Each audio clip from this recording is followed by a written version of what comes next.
Oh, it's been a busy day, but everything's finally caught up and cleaned up since my vacation.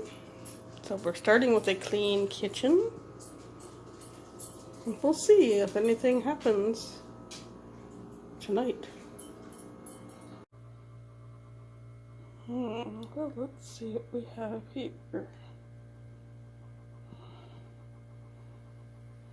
Some of that.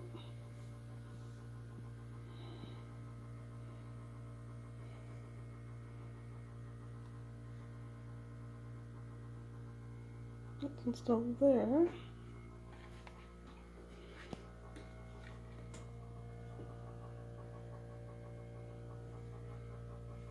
Got some cones there. And there's something in there. Comment below if you think you know what was made. Thank you.